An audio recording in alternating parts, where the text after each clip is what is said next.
Hi, and welcome to IPDay's Webinar Wednesday. I'm Jamie Adelson Goldstein, the facilitator for our topic today, which is fostering learner agency in the adult ESOL class. And I'm just going to welcome you in the chat as well, because we're going to use the chat quite a bit today. For those of you that I've not yet met in all my times of visiting Florida and working with IPDay, I am a subject matter expert in ESOL and have been providing professional development for English language instruction, teachers, programs, agencies in the United States and abroad for 40 years. I obviously started when I was 3. So let's take a look at a few housekeeping points, things to remember. This is a webinar. I'm hoping that we will make it as interactive as possible using the chat. We also have a Q&A option. So if you have a burning question, you can use the Q&A window. But I'll be asking you to work with the chat quite a bit so that I hear your voice, at least to some degree. And hopefully when you're working with your learners, you're using actual voices. Learners are, if you're online, you're working with microphones. If you're in person, of course, the learners are speaking. So for this, your microphones are muted and you're listening, and it's being recorded. So this recording will be archived if you need to exercise your choice as well as your voice and fold some laundry or sort a junk drawer while you're listening to me. If you want to go back and take a look at it again, you're welcome to do that using the recording. Also, all the slides will be available and there are a number of resources. In fact, I'm going to give you the folder that has the resources right now so that you have that link, and you're welcome to then take a look at the handbook, which is also part of our work together. So moving along, the most important thing to find out, and thank you so much, Adriana, or Adriana, if you prefer, for putting that in the chat. The most important thing is to know the people with whom you're sharing time. So let's start out by doing a little interaction on the chat. If you want to take a moment to plan what you want to say, then I'll ask you to write a greeting and your role in your agency, but don't click send yet. Okay, Adriana's given you an example of what you would do, but I'm going to ask everybody to take a moment, think about what you want to say, what greeting you want to give the room, and then your role in your agency, and you don't click send until I tell you. If you don't want to wait until I tell you, there's no punishment. But let's take about another 15 seconds or so to give everybody time to type. Clock is counting down. Okay, click send and let's see where everyone's from and who they are and what they do. So we have Christine St. John and Christina Epis. We have Rob, hello. Elena, I hope I'm pronouncing your name correctly. If I'm butchering your name, please call me Jamie and then you'll have your revenge. Edwina and Claudia, Sean and Katie. So what we're doing right now is making sure that we at least get a chance to create some element of community. With learner agency, it's extremely important that learners' identities to some degree are on display in your classroom. So we've got Gloria and Carol and Carlos, lovely to meet you, Sienna. And it looks like we're around the state, which is fantastic. IPDay does a wonderful job of bringing you all together from all the regions. So we've got 23 people on board. We have about 50 or so registered. So that means that probably at least 10 or so more people will be coming in. And hopefully as they come in, they'll see, well, actually they won't see. So I may be reminding them to put their name and their agency and what their role is. So let's take a look at our session goal for today. It's a short session. So I don't want to say we're skimming, but there are deeper dives to be had in the concept of agency and voice and choice. But by the end of the session today, my hope would be that you'd be able to provide a more reciprocal power structure in the class. And by reciprocal, that's meaning that the learners also have a role in the power dynamics of that classroom, in the choices, in whose voice gets raised up in the classroom. And the way that we do that through the work we're doing today is to help learners focus on their autonomy and their agency, and to increase their engagement in their learning, because their engagement and investment in the learning process really results in greater learning outcomes, which is to some degree what it's the business we're in, right? And then hopefully also through that reciprocal power exchange, strengthening the learners' motivations and persistence. And that shouldn't have had a plural on motivation. But a driving question that I think is important for any learning, whether it's professional learning, whether it's grammar learning, is to have a driving question behind what it is we're doing. And for me, the driving question is, how do we use our instructional skills to support our multilingual learners' English communication skills while we foster learner agency inside and outside the classroom? So we're not taking, just by saying, the learners are going to have a greater role in the direction of the class, we're not saying that we're disregarding the raison d'etre for an English language class, which is the ability to communicate in English. But we're helping those learners use the skills they have, the experience they have, employ their agency to be able to recognize best ways to learn and best ways to apply the English that we're teaching. And hi, Giovanni, nice to meet you, and Lazara. So let's start by thinking about what I'm meaning if I say learner agency. This word cloud just cracks me up, because I put out that question at a COABE conference, I think 3 years ago, and asked, what does the term agency mean to you? I didn't put learner agency, I put agency. And as you can see, autonomy and choice came up really high on the list. Lazara, thanks for that interaction. But also there were words like real estate and office, which just, of course, because when we think of agency, we don't automatically think about our own power. But I'm going to ask you to participate now in an activity. Let's see if you can figure out what that activity is going to be. Anybody want to post in the chat what you think you're going to be doing? And notice I've left a few things off. So you're going to, exactly, Christine. Yes, you're going to fill in the blanks in 3 sentences that help define agency. So on a certain level, you could have come up with other words there, but I gave you a lot of scaffolds. I gave you the exact number of words. Before we do the task, I want to show you what the criteria would be for the task. And imagine you're doing this with your learners, not about agency, but about any vocabulary item.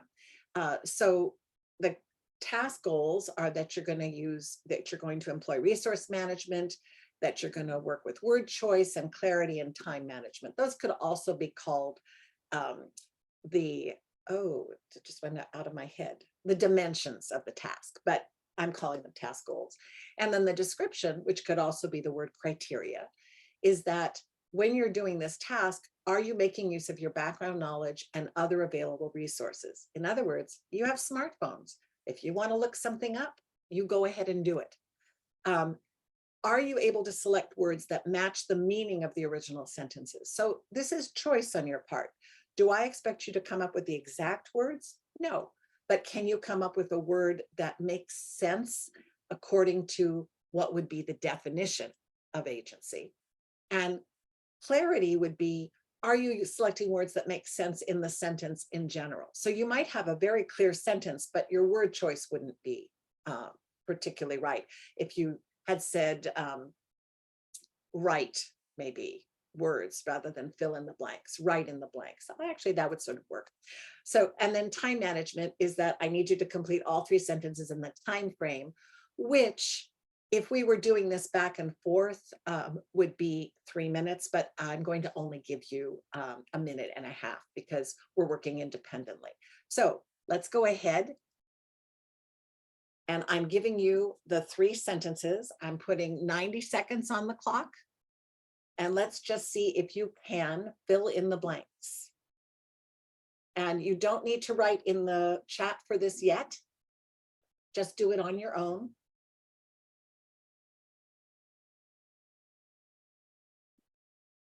And I am setting my timer.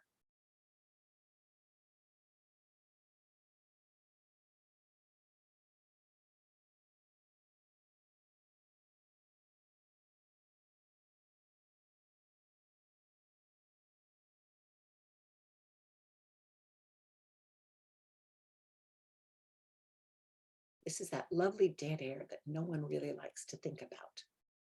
But sometimes quiet time is something your students appreciate. I might turn on a little music the next time I did this, but some students find that irritating as well.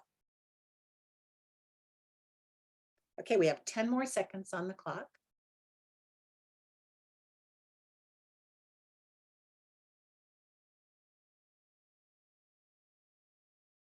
Now I'm going to call on a few people, and if you don't want to do it, you go ahead and say pass. But Sienna, would you write the word that you put in for the words that you put in for sentence 1? If you're okay with that. Otherwise, you can type in pass. Carlos, Alexis, would you type in the word you put in for sentence 2? And how about Lazara? Would you type in the first word that you put in for sentence 3? And how about Carol, if you type in the words that you put in for sentence 3 that follow? Okay, so Carlos is putting for sentence 2, learner agency recognizes learners as active participants. Okay, Lazara, no problem. How about Gloria? Do you want to type in the sentence 3? And I'm going to go ahead and show you, and you see how well you did in terms of the word choice. Did you match the general meaning? Or maybe you got it exactly. So in the case of Carlos, he matched it exactly, but there are other words that you could use other than active, right? Maybe in important. Gloria had managing. For which one, Gloria? Sorry for asking, but I forgot what I asked you to do. Sentence 3, was that sentence 3? Yeah. Managing an environment or creating an environment definitely works. So give me a Y in the chat for yes, and an S in the chat for somewhat, if you matched the concepts that you have, that you see in front of you here.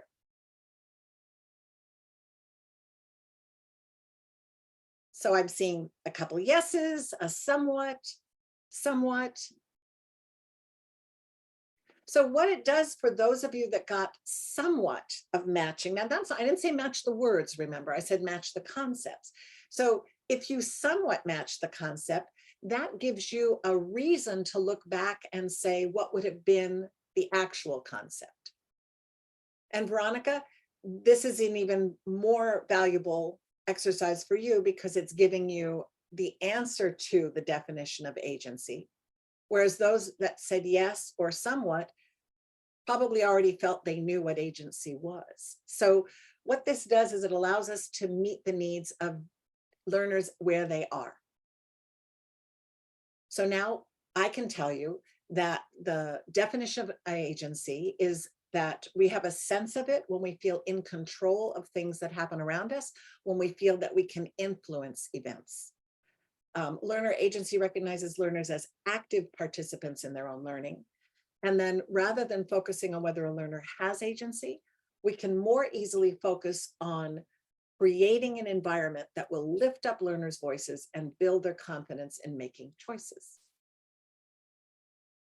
And again, by providing you with a rubric of sorts, and this is called a 1-point rubric, if you did these things, then that would be great.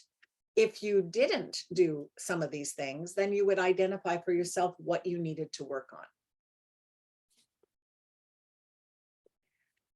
Let's look for a moment at the elements of agency. You'll see a lot of different terms in here that make up what learner agency is about. Is there any term on here that I can clarify for you?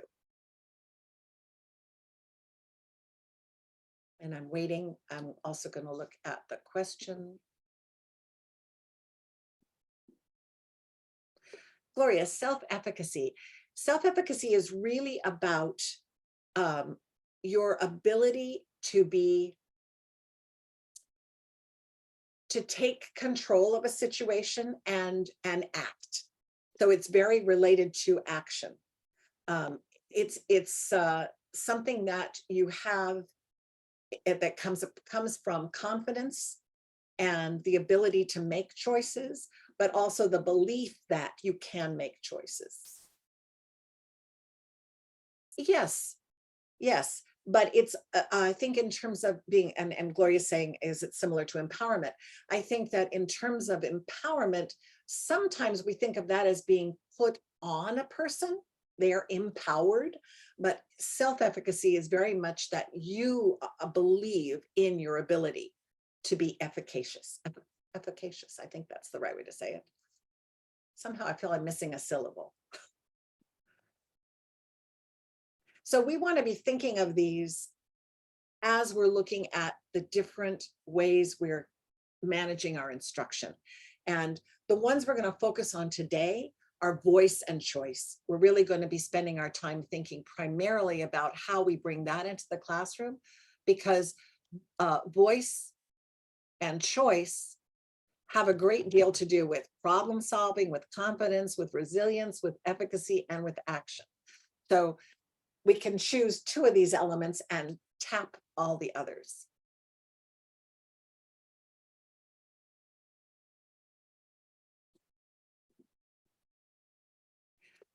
So let's take a moment and look at learner-centered and think about how learner-centered instruction is related to learner agency. In learner-centered instruction, and I feel very strongly that everyone in this group has familiarity with this concept, but if not, consider this introduction. In learner-centered, prior knowledge and experience is validated. The content that we're working with is relevant to our learners, and relevant not just to a group of adult learners, but to the learners that are in our classroom. The learners have an active role in the class. So it's not, the teacher talks, the teacher distributes worksheets, the teacher gives a test. It's really about learners working in teams and in pairs, the learners self-assessing, learners having roles. There's a lot more action on the part of the learners in the class. And the teacher supports that. The teacher may direct some of that, but the learners are very active. Language, strategies, interactions, and tasks are authentic. That's a very important part of learner-centered. Now, we can have drills. That doesn't mean that we're not doing a drill on a grammar point or a pronunciation drill, but it's using authentic language in that drill. It's using authentic context for that pronunciation. And then lessons will help your learners acquire language strategies and promote higher order thinking. So we're looking at transfer of knowledge. It's not just reading this particular piece or writing this particular essay, but it's being able to learn, how do I do close reading so that I'm sure I'm getting the details? And that would then transfer to any reading task. Or how do I look at a picture to make predictions about what it is I'm going to hear or what it is I'm going to read? And then on top of that, making sure that the questions we ask of the learner in whatever language instruction we're doing are promoting their critical thinking, their higher order thinking, their analysis, their evaluation, their synthesis of ideas. So when we're talking about learner agency, learner-centered instruction does play an important role, but we've been talking about learner-centered instruction since forever. What we want to try to move to really heighten learner agency in the classroom is learner-directed instruction. And that means that students voice their prior knowledge and experience. We don't make assumptions or do a single needs assessment. We ask learners about their prior knowledge and experience. Now, I know for some of us who worked with college and career readiness standards early in 2014 and up to the present, there was a discussion of teaching the text and working from the text. And that's 100% still true. We still want the learners to start at the place where everyone has the same information and then work from that information. But then we want them to be able to include their prior knowledge and experience when then formulating ideas about the text. First citing the evidence and then synthesizing with their prior knowledge and experience. We want students to have choice with the content and the tasks, and we'll talk more about that and how realistic that is. We want students to choose active roles in class. Again, you're seeing voice and choice here. So if the learners are going to facilitate a team activity, maybe we want to give them the choice of when they do that, or maybe choosing when they're when they're interpersonal and when they're interperson. We want to make sure that part of the authenticity of the instruction that we're doing includes our students' voice. So making sure that it's authentic for learners to be speaking up and expressing their ideas or writing their ideas. And then in learner-directed, students have a choice in how they demonstrate their higher order thinking and acquisition of strategies. And again, this choice element may be setting off a few I wonder type of thoughts in your mind, but it's a lot more manageable than it may initially sound. And we'll look at that in a moment. So we've talked about a little bit of the why and the what. Let's look at some of the how, the ways to foster agency. And what we're thinking about not so much is that, remember that we're creating agency, because we don't create it. Our learners have it. In some cases, because of the situations that they find themselves in economically, socially, politically, they may not have a sense of it. So we want to help our learners, especially within our classrooms, reclaim and expand their sense of agency. And we can do that fostering it in a few different ways, generally, through the learning environment, through our expectations, and through feedback and assessment. So let's start with the learning environment.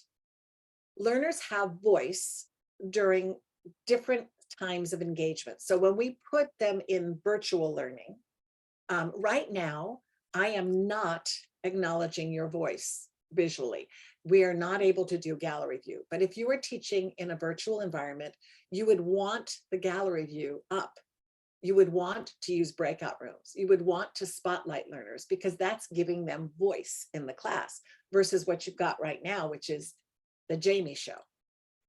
In the classroom, you want to make sure that you have whole class activities. This is a no-brainer. Team tasks. And then you want opportunities to showcase learners' work in person. Now, I can showcase learners' work online by putting work on websites and having learners, do a gallery walk. But it's phenomenal to have learners do a gallery walk in the classroom to see what they produced, or to have learners give oral reports or role plays in front of the class. This is a way of raising learners' voices. Give me a Y for yes, an S for somewhat, and an N for no in the chat if any of these are things you've done. I love that exclamation point, Christina.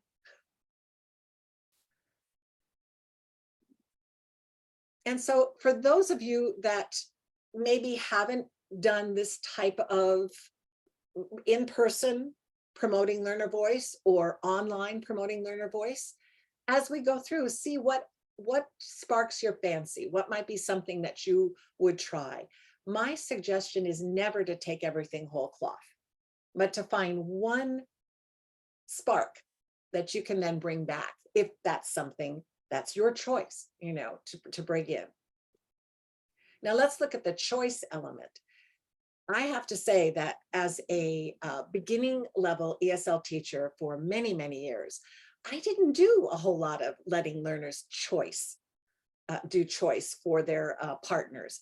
I did an awful lot of you and you, because I was trying to pair up high and low, or I wanted to separate couples, or any number of things. I was the ruler of the classroom.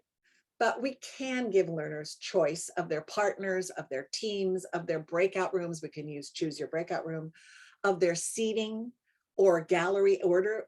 Now, gallery order in Zoom, I don't think you can do it in Google, but definitely in Zoom, learners can choose where they want their friends to be next to them or not, whether they want their friends to be next to them or not. And then in person, they could even choose where they're going to group. So think in terms of one way you might give learners a choice in the next week. What might you help them choose?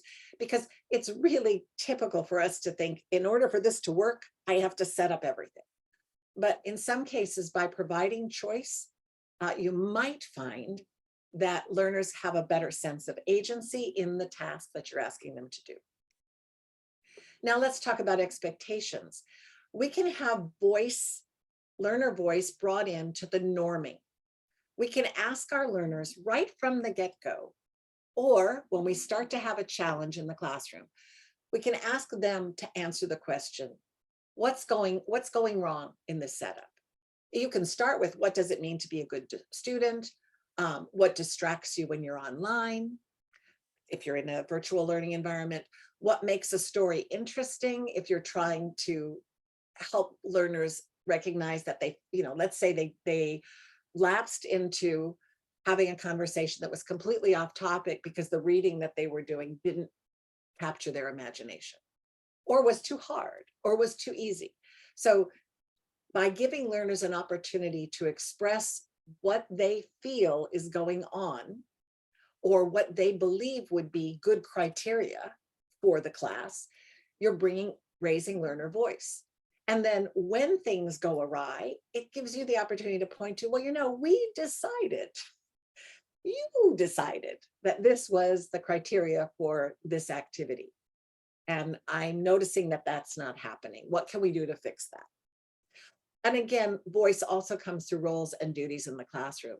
So having someone in charge of identifying who didn't show, maybe sending postcards to those people, not that they have to pay for the postage, but filling out the postcard with the students' information. You might not want to do that from a privacy standpoint, but certainly letting who came and who didn't come, distributing papers.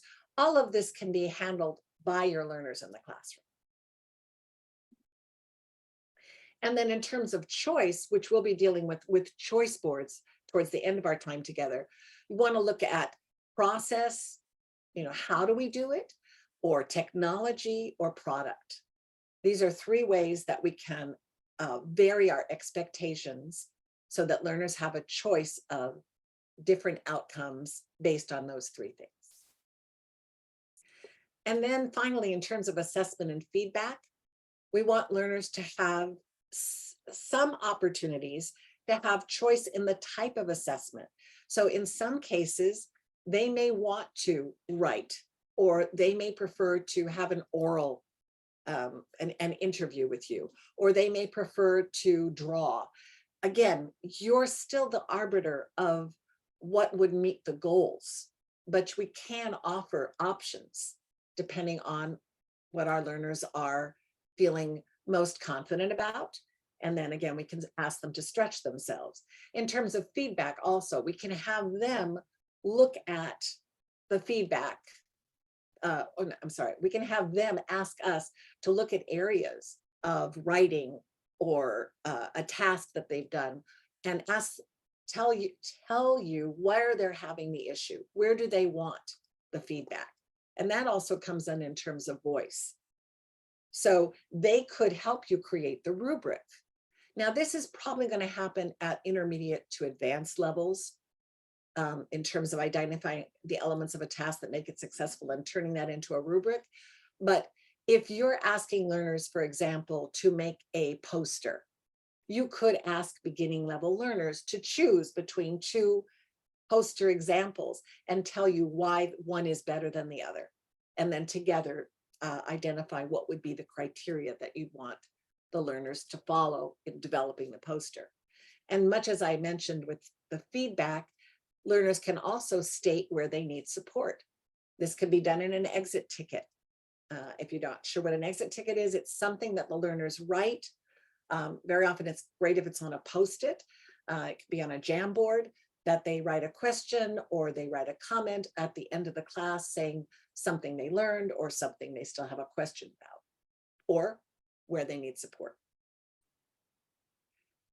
Now, in order for you to really have time to process and think about what this all could be in your classes, you'll need to have a look at some other support materials. So again, in the,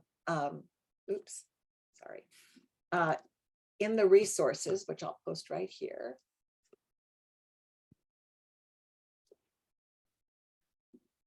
and I'll give you a quick view of them. You'll see in the resources, the research on learner agency. You'll find, the slides and this handbook, which will also walk you through some of the things that we just talked about and give you some opportunities to, here's the definition one, for example, give you some opportunities to look at more readings and also to think more about the concepts that I've shared with you here. So I am really clear that we have danced along the surface.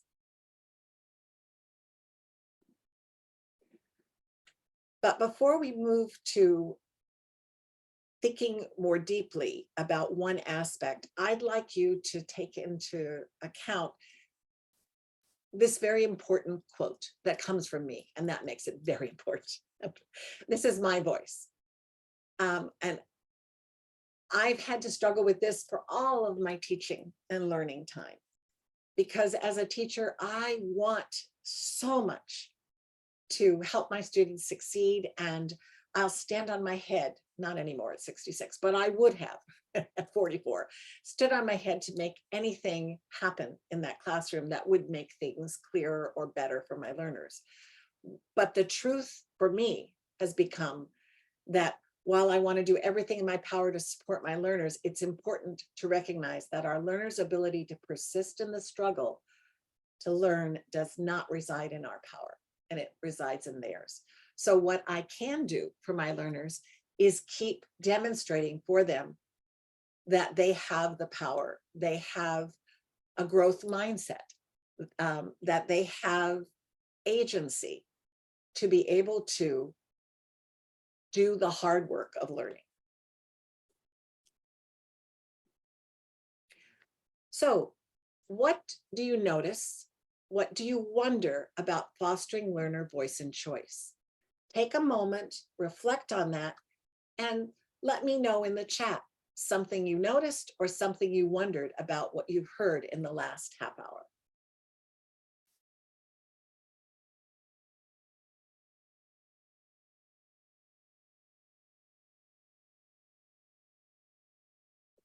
And I'll be checking the chat and checking the questions, but I think it's best if you put it in the chat,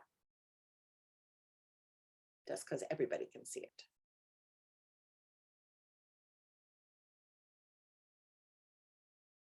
And this is called a notice and wonder activity, and it brings learners' voice into any time you've done a lecture. So Gloria says, I've noticed that learner agency is sometimes influenced by culture. I would agree.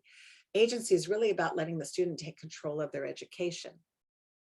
Alina said that. And I think I will have to, Veronica saying I'll have to release some control. Oh, Veronica, I feel you.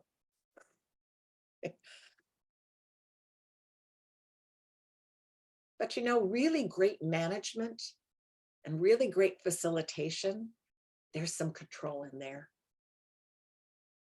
All the scaffolds that we have to put in to make it possible for them to take control, there's a little control in that too.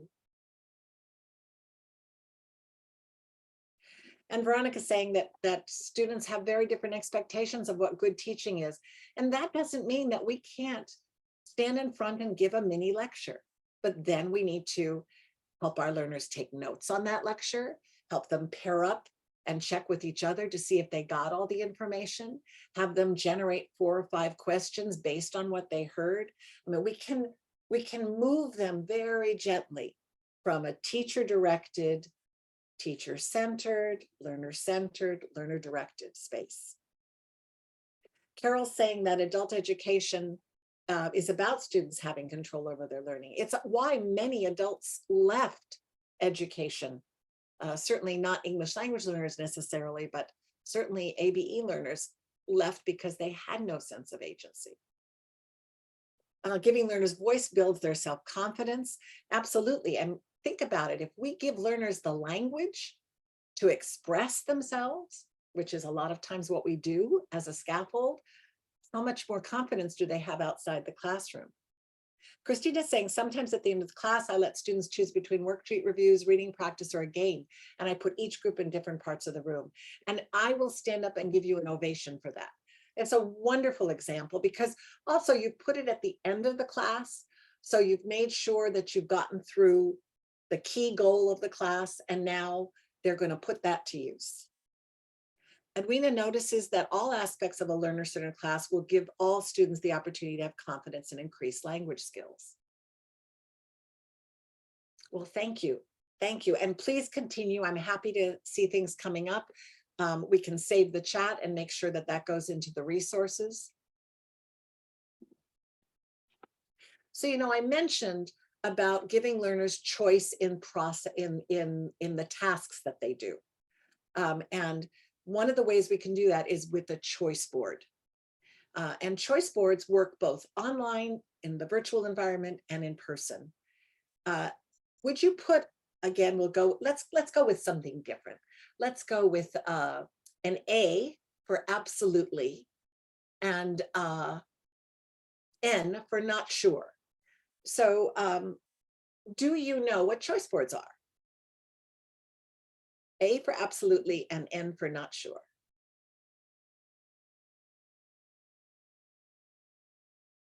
See, I am generating a need to know, and I'm bringing in your voice.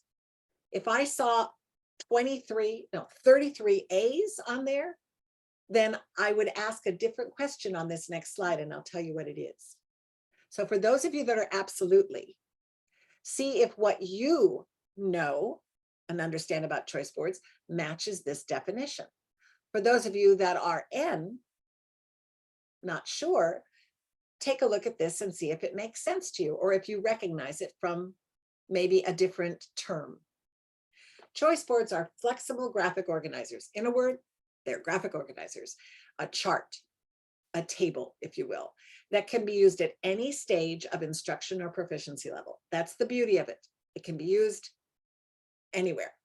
It allows learners to choose who or what to learn about, or how they will learn, or demonstrate their mastery of the content. That's actually the assessment element. Now here's a why for those of you that maybe were not sure that you understood what a choice board was, but maybe you are now sure and you're not sure why we'd use them.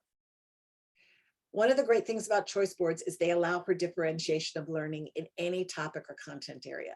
So what it does for you as an instructor is help you think about, how could I differentiate this? Not just in terms, and it can be a simple differentiation, doesn't have to be a huge one, but in some cases you're going to differentiate for interest. In some cases you might differentiate for proficiency. So the choice board would help with that.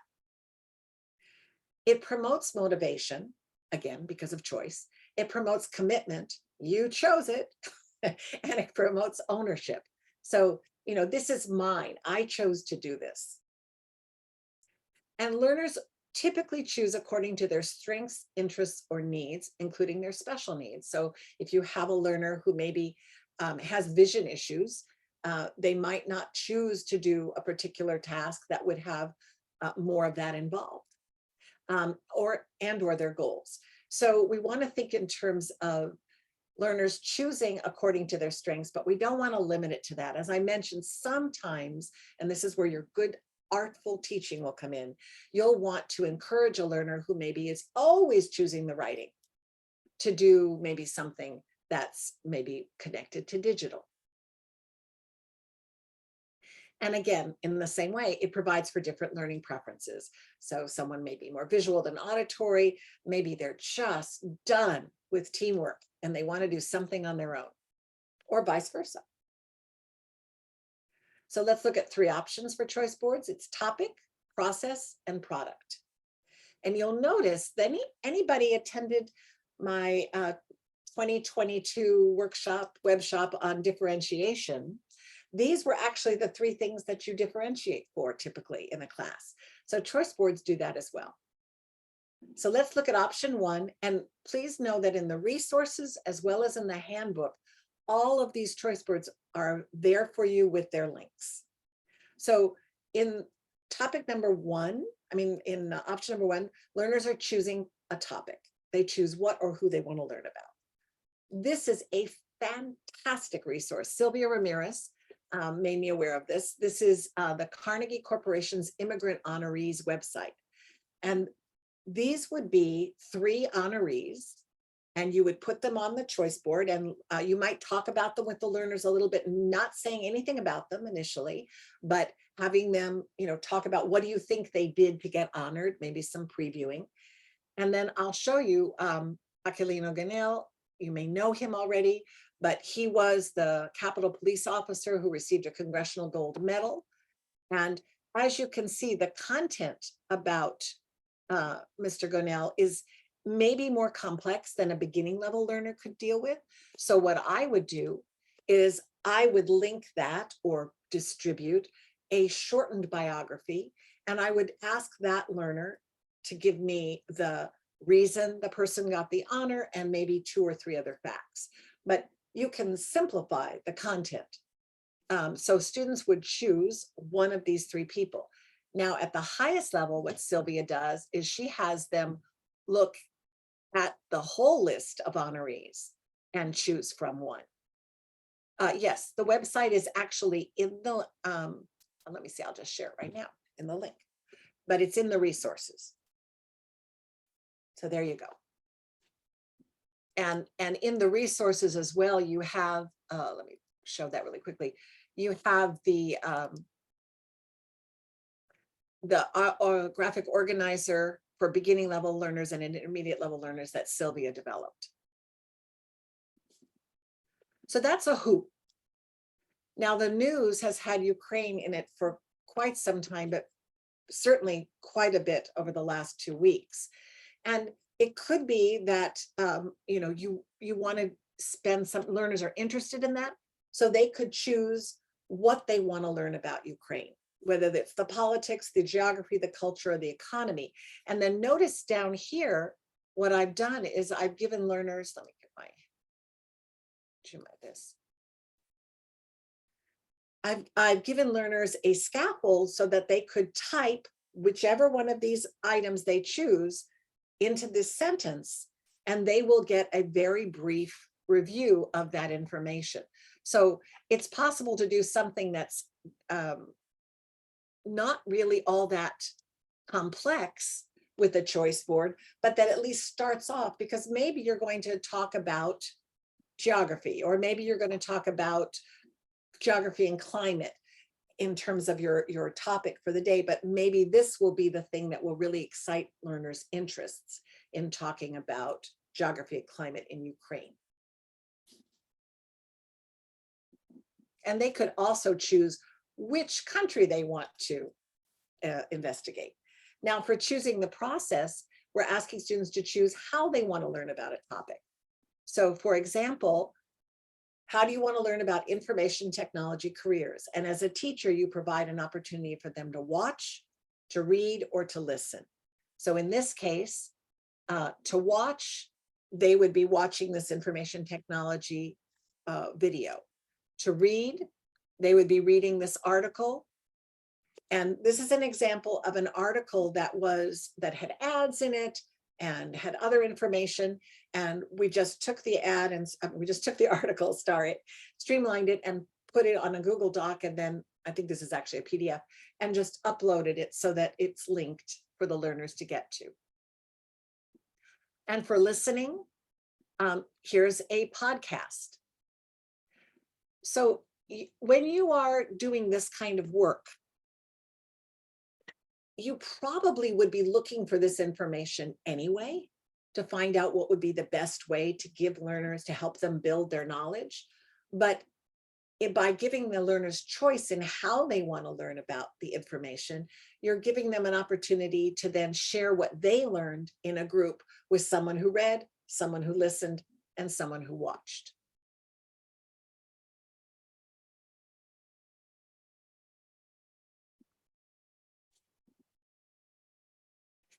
But you can also have the learners choose the process if you've given them a research task, whether they want to work alone, work with a partner, or work on a team. So this is another kind of choice board. And I hope you've noticed that the choice boards kind of fall into a template. So it's not like you have to reinvent the format of the choice board, you just slot in different content. And then in terms of choosing the product, this is how students will demonstrate their learning. So they get to choose one of the tasks below. Looks like this got a little pressed, I'm sorry, but they would use the links to help them complete the task. They would upload the completed task to a Google folder. And there are 3 things that they can do. They can write a blog post, they can make a poster, they can conduct an interview. And I'm giving them links that get them to tools that will help them. And the topic, which should have been on there, is, tips to stay safe on the internet and social media. So our topic is social media and staying safe on the internet and social media. So how am I going to show my teacher, after we've done this unit, how am I going to show my teacher that I have acquired this information? I can choose to write a blog post, or I can choose to make a infographic, or I can choose to conduct an interview. And so that is another type of choice board to show what you've learned. So based on what you just heard and thought about today, or perhaps just with choice boards, what's one question you have and what's something you want to remember? Let me go ahead and get that in the chat with you. What's one question you have and what's something you want to remember?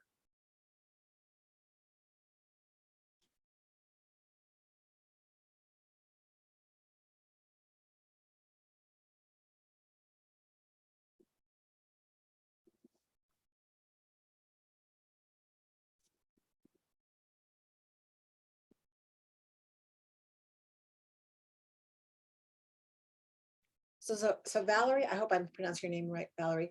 Valerie wants to remember easily adjusted choice board templates.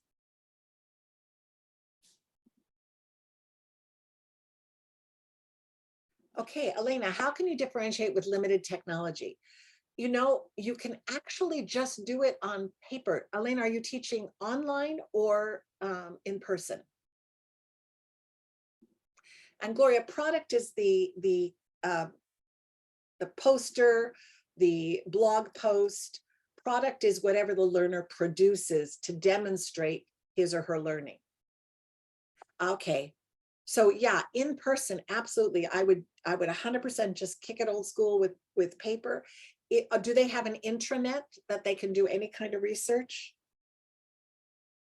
Okay, then you would be giving them an option of reading about your best bet probably is going to be to choose what to read about, because they can have, 3 different choices of a reading.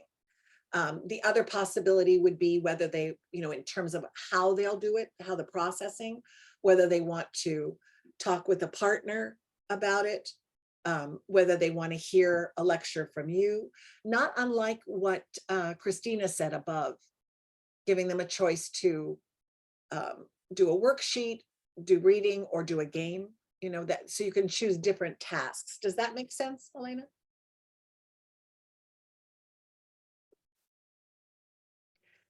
There really is no limitation on, there's no,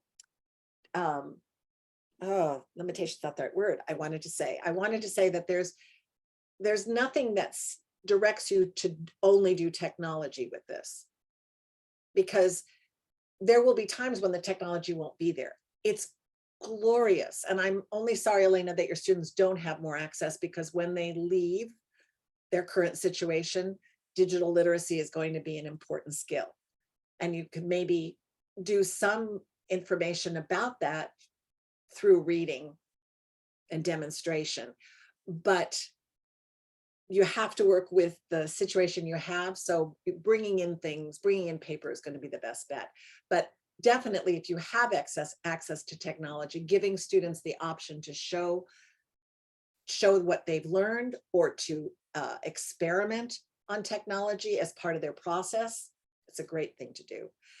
Edwina's saying she wants to remember that choice is always important for students to demonstrate their knowledge and ability.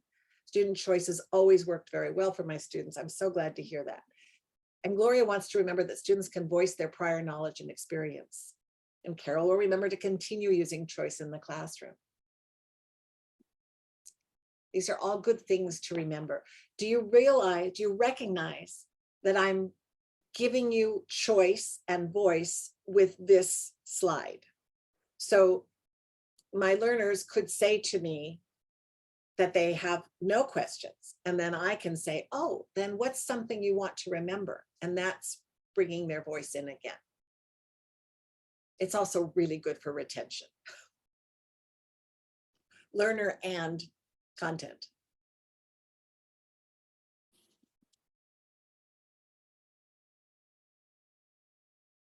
I want to put a link in here for you. We talked about the difference between learner agency and difference between learner centered and learner directed with learner agency. This is a chart that shows the connections between the two that you might find useful. And I would hope that you would want to remember that to start small, maybe just 2 choices, to recognize that we can bring voice and choice in at any point when we see the energy or the motivation lagging a little bit. Sometimes it's about giving learners an opportunity to turn to their partner, not a think, pair, share, but a turn to their partner and say one thing that they just heard that they want to remember.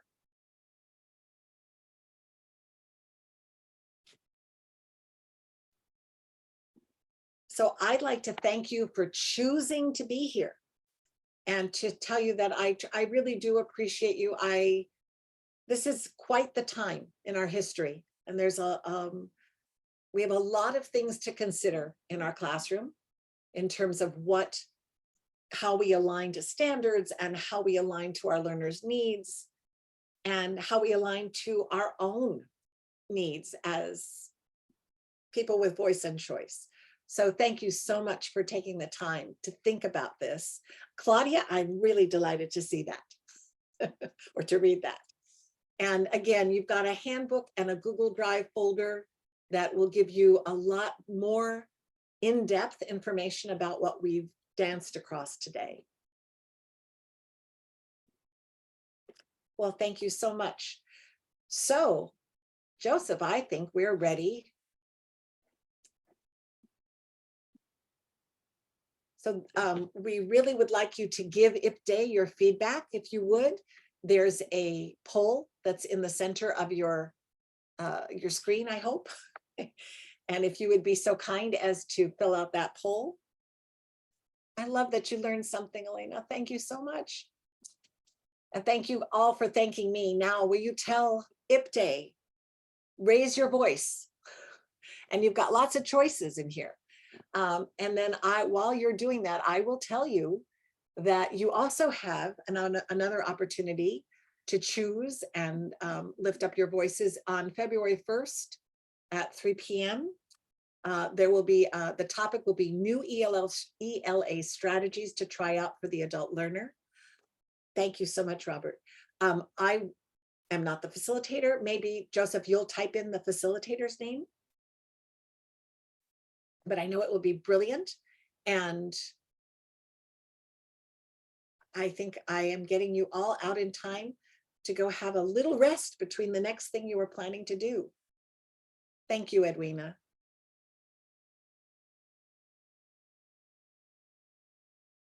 Oh, well, I got the CCR. Clear, concise, and relevant. And I was professional. That's the CCRP. I got you all fooled, but thank you. Oh, I'm so glad you like this training.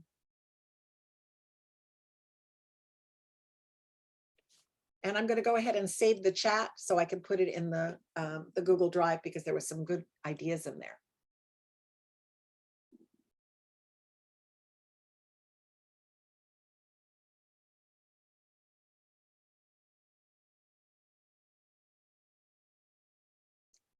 So if you'd like to say goodbye to your colleagues, much as you said hello, and then Joseph will be ending the meeting shortly. Thank you again, everyone.